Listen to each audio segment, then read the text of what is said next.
Ladies and gentlemen, welcome. Hello, once again.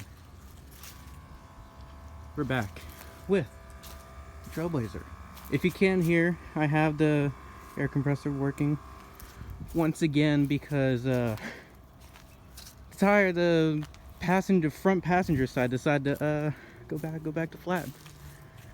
So I can't stick the jack under it, so I'll be back with you. What a wonderful surprise to get that tire pumped up. But anyways, we can try to get this thing jacked up now.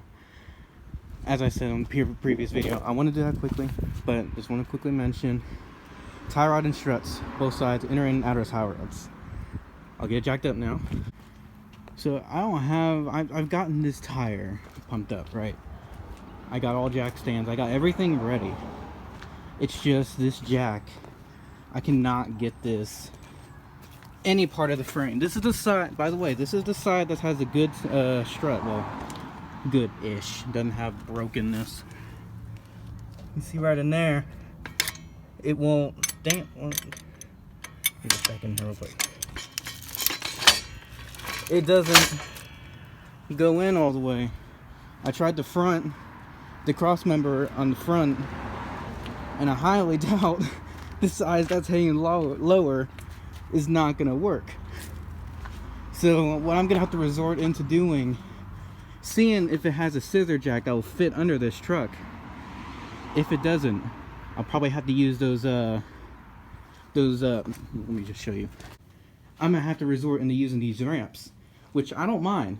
These ramps are pretty narrow though, but those are the struts. Either way, we're gonna get this jacked up. So let me figure something out. So I checked the entire truck, but there's no scissor jack nor spare tire under here. Let me show you. I don't know if I can get you a good view, but right there should be where the spare tire should be, but it doesn't have one.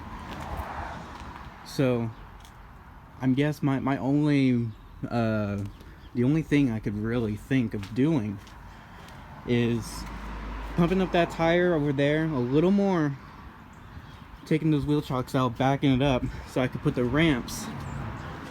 So I don't want to take up the entire driveway even though it's long. We like parking up in the front here. But I think I'm gonna have to resort into these ramps. Alright, I got the wheel chocks off of the tires. I had the ramps right here. Everything is out of the way, it's all good. And I'm gonna try back this thing up so we can get more room from the front to work with. Alright, I got her moving. She has moved, as you can tell, a little bit, probably about 3 feet or so. And I got the ramps there. I'm gonna get the ramps in place. And next time you see me, we're gonna have a flip Trailblazer or one on ramps. Wish me luck. Okay, I'm in. I suck at this. I got it up a little bit off. I almost flew off the driveway, but hopefully I could get the jack and jack stands under. I'm gonna shut it off, but yeah, I'm pretty nervous. This is my first time, so what do you expect? Okay, my heart's racing. Let's shut this off.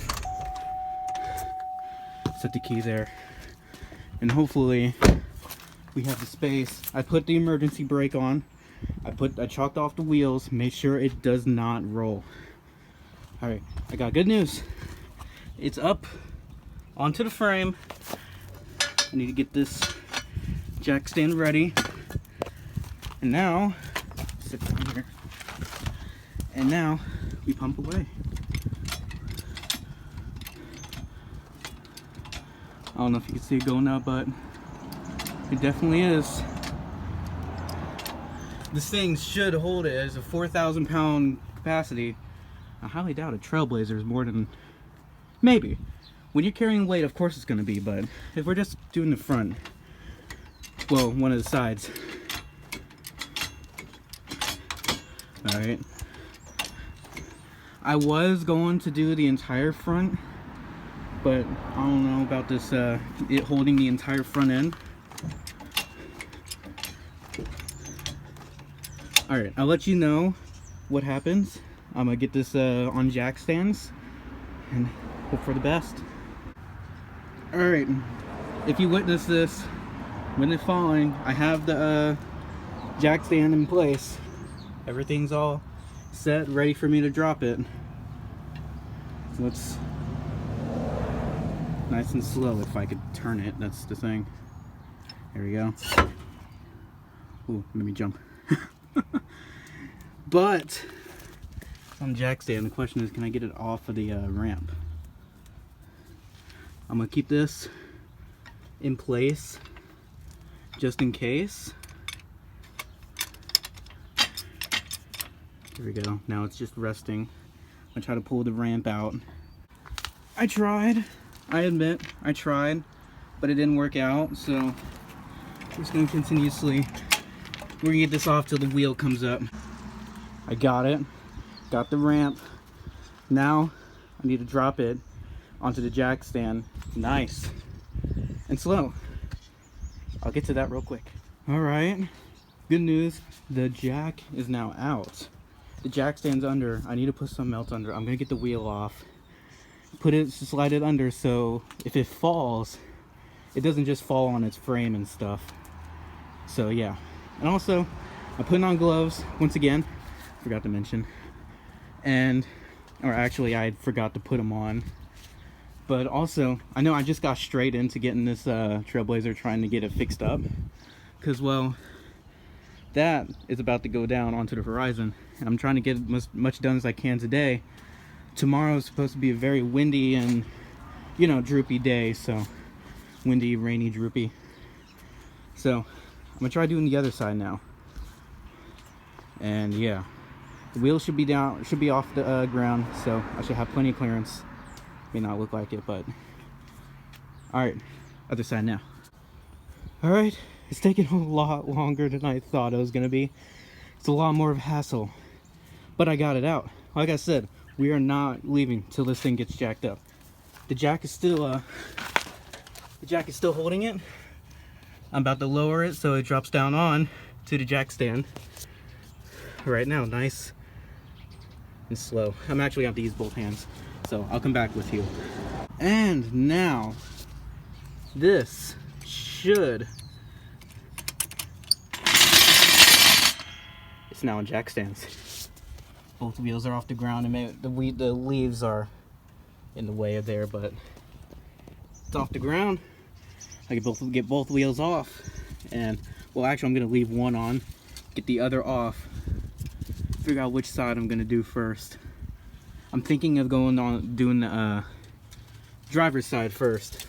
All right, I went to garage to grab my breaker bar because these I got the hubcap off, and I'm gonna need to get all those lug nuts out. All right, I already broke 2 of these loose, so luckily the wheel isn't spinning, which I'm not sure why. Probably it's still on the ground a bit, but when you use the breaker bar, I'm just using my body weight. But if you pull from the other side, just don't use your back. Use your legs so you don't hurt your back. So that's 3. Bring this out. Just out of here. It's hard to do with one hand. All right. This is number 4. Number 4 is loose, loosened or broken. I'll give it another turn here. All right, now it's loose. I'm gonna do the rest of these lug nuts so you don't have to watch me and struggle with all this chemistry. All right, I almost have all these lug nuts out. I can see from up here, it's not looking really too great. But I haven't seen what it is inside here. I've gotten all these gotten all these loose. So, I'm about to see. I could have used a ratchet, but it's easier just using your fingers if it's easy to come off. So we've gotten all these here. The wheel should just pop off, you know, maybe. Oh, there we go. I guess that's how it is. All right, give it a nice kick here. It's definitely loose. All right, I got it off, got it loose. Better plop it, and money shot. Oh, it is all types of rustiness in here. Rotors are not as bad as I thought, though. I mean, surface rust, yeah. I was expecting full-on rust that rusted out, but alright. Let's slide this tire under here, see what we've got to work with, and start by getting the tie rod in and everything. Okay, so I have been examining this for a little bit of time. You have the brake pads, brake caliper right here, brake rotors, which is very resistant of turning, and we have the strut right here, which mounted up to here, and also down right there, right here, yeah, right there. Now check this out. I'm glad I'm wearing gloves because this tie rod right here, that is disgusting. Oh boy, that's really gross. So yeah, look at this bushing. Sorry I'm not getting the best angle. I've been trying to look. But check out this bushing, guys. That is all. Look at the nut. It's all cracked and see. I might need to get some special tools for this. Let me get the screwdriver out of the way. I need to probably get this. Oh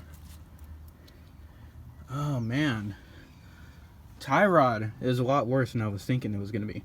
It should be a pretty simple job though, because I'm gonna keep. What I'm gonna do, I'm gonna loosen up from the knuckle here, and I'm gonna keep this as one separate piece so we could get the outer and inner tie rod one piece.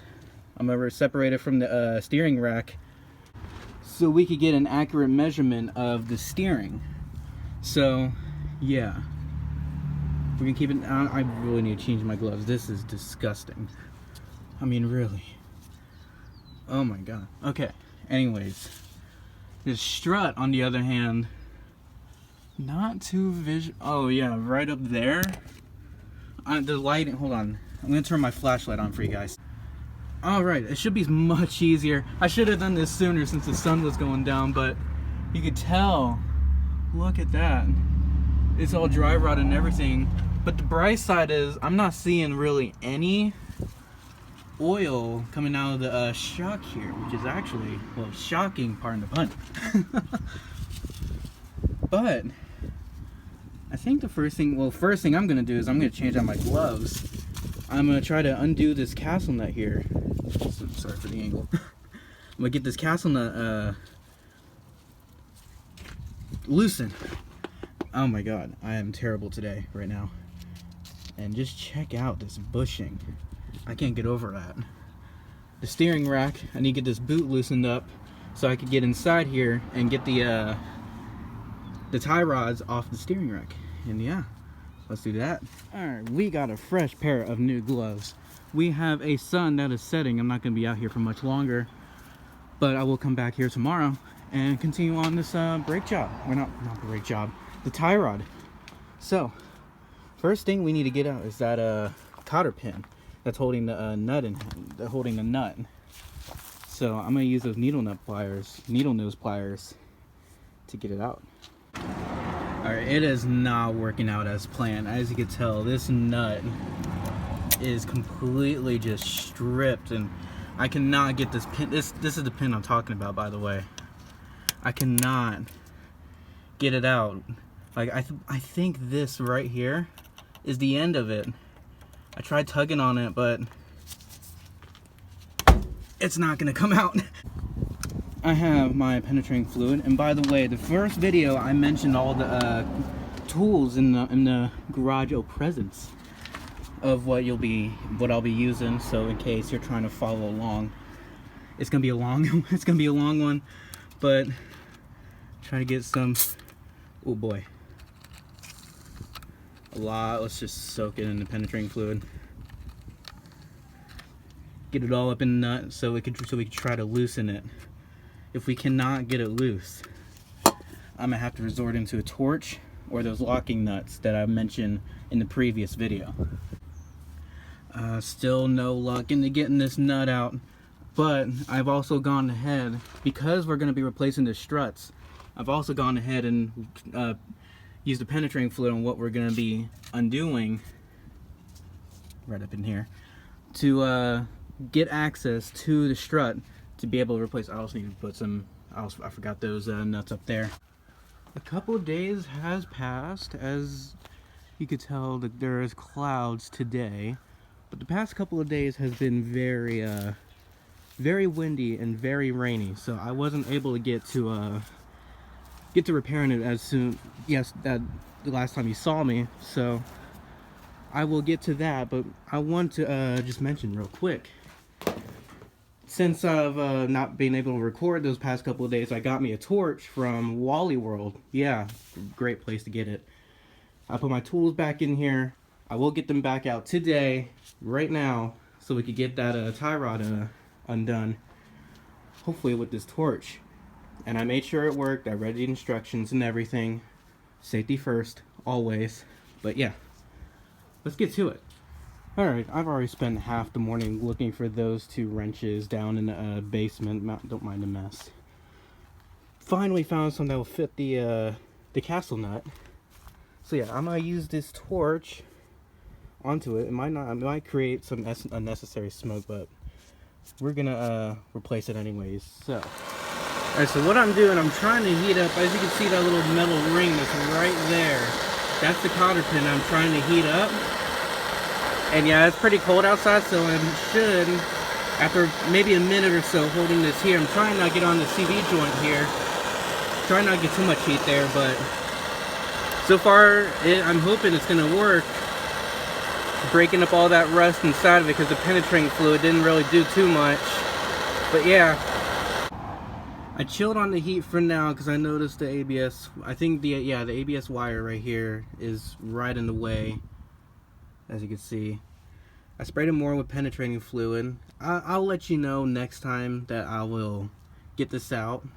And yeah, well, that next time has quickly turned to a few weeks or so, because of well, it just kind of just fell apart after that last clip. It's now, well, like I said, a few weeks now.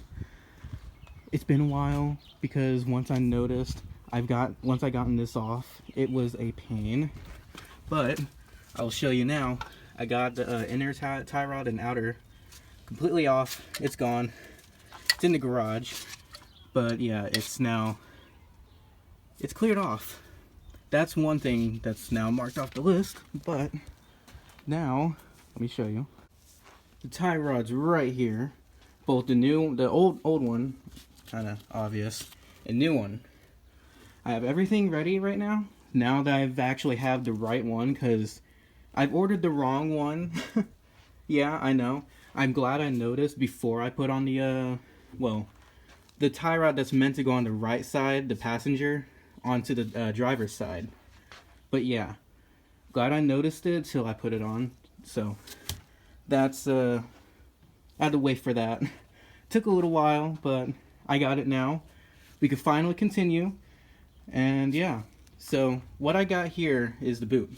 Some zip ties to put it on the steering rack and tie rod. We got the new inner and outer, old inner and outer. I have the tool that I had to borrow off of one of my dad's friends, because, well, let me show you. There's a little bit difference of a size of that. This is ours. It's been sitting in the basement for, I don't know, for God knows how long. But yeah, with this big pipe wrench, it did not do the job. It was very cumbersome, and yeah. So I used this. We managed to get it off, and yeah, as you can tell from all the marks. Yeah, I know I should get a tool that I could use from AutoZone or somewhere to get the actual inner tie rod on and everything. It's like $50 or so, but we don't have that. I had to resort to this, so yeah. So next step we're going to take is, I managed to get this off, but before I did, you want to measure. Before we even loosen or anything, it was a pain. I had to smash it on the ground to get this off, but you see the warpness on the nut right there. But what you do is you measure with this on, obviously. You're gonna measure from this stud over to this stud. And then over to here, you're gonna measure from here to here to get a approximate alignment. It's not gonna be accurate, of course. I have some thread locker right here, but once you do that, I marked of how many turns it's going to take to get that alignment. So your steering isn't gonna be all over, but you're still gonna have to get an alignment either way, but it's a safe way to get it there. I have the boot. I had to double zip tie this so it could actually fit on this side. And yeah, next step we're going to take is getting the inner tie rod on to the truck. Actually, we're going to have to clean it because it's so dirty now after messing with it for a while. And we're going to be using some Loctite because there's no retaining clip that I could use onto here. Yeah, I can't use, there's no retaining clip for this type of truck. So yeah, we're gonna do that real quick. So we're now here in the truck.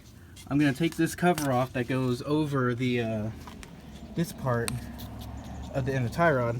So we're gonna get that cleaned up. We're gonna get the steering shaft or steering rack, sorry, cleaned up, and also some fresh grease to put on it. So I'm gonna do that real quick. There we go. It is all nice and clean. New grease, everything is now cleaned up. So now we are going to thread this on, but before we do that, we're going to grab the thread locker and we're going to put it on the threads. I also cleaned up the threads inside the steering rack right there. So yeah, I'll do that real quick. And now I got the thread locker on. I only had the red type because, well, it's the only one we could find anywhere in any store close by. But now we're going to thread this on. Alright, I've got it now threaded on here. About to get it hand tight. There we go. It is now hand tight.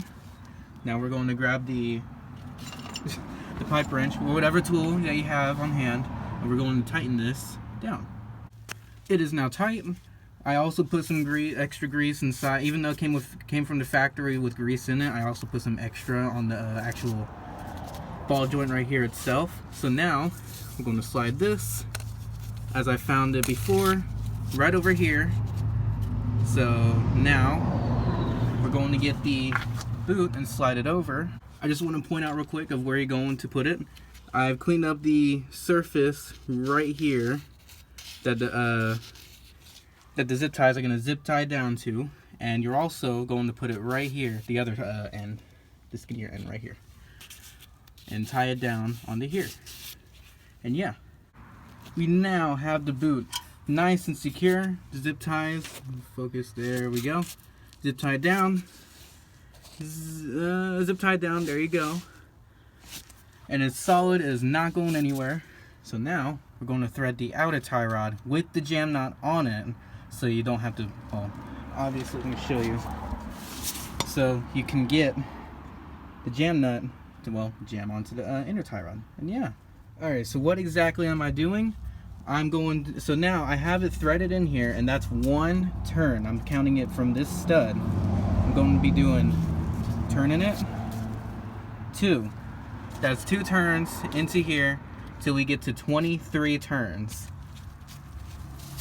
3, 4, 5, and so on and so forth till we get to the alignment. And yes, the steering rack is turned all the way to the right, so so I could have more room, obviously, to get the have more room. And yeah, I have now gotten down to 23 turns, and it is pretty perfect. Once I turn this all the way, it's going to get nice and aligned right into the knuckle.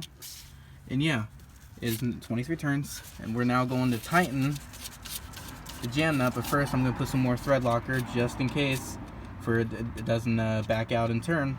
Even though you're going to get it aligned, I'm still going to put some thread locker onto here so it doesn't back out to the alignment shop. Now I've gotten this tightened down, thread locker all ready to go. It is nice and tight, and you want this to not be very loose. So you can see it's definitely pretty tight, and you don't want any movement going this way. So it's stiff, it is nice, it is tight. Don't take down wrong context. Now we're going to put this stud through the knuckle right here. I should probably sand it down and through here, get it nice and smooth. Before we now have the stud through the knuckle. It's nice and tight yet, but we don't have the castle nut yet. Castle nut, we get that. I sand it down. Well, it still has rust obviously, but it's definitely better than it was before. I had that wire brush and using it, but yeah, we're gonna be grabbing this. And I don't know the torque spec because we don't have a torque wrench anyways, nor do we have a what do you call it, the owner's manual to know what the spec is. So yeah, all right, I got this tightened down. It's pretty snug, as you can tell. It's actually pretty tight actually. I used some thread locker just in case anyways. Get that off. And now we're going to use the cotter pin, and yeah, I'm going to put it through. I should put it through this side, so it's going to be easier to bend it with this. And I have myself the needle nose pliers to bend it around. Just like that. It's not going anywhere. It's pretty snug, as you can tell. It's not going anywhere. Steering nice and tight, and I think that is pretty much everything. No, I lied. There's one more thing we have to do. The grease gun, so I could grease that joint so it doesn't wear out prematurely. That's the word I'm looking for. And yeah, I'll do that. I'll get it out, get it ready. So I got the grease gun working. It took a lot longer than expected because I had to set it up and everything. Check how it works and everything, and I got the grease all inside of it. It's working well. So yeah, just wipe off the excess that's coming out. Probably pumped a little too much, but hey, some's better than nothing. So yeah, I think that's it for today. Now that I got the grease and everything's all ready, I think it's time to cut the video here, as I need to get to work on the other side of the tie rod. But yeah, this video was a long time coming since I've been having to wait for so long for the parts and, well, weather. It's about time we have a nice day out. And yeah, I really hope you enjoyed the video. Just let me know what you think about it. I'm just curious. What can I improve on? What do you like about it? And yeah, hope you have the beautiful rest of your day.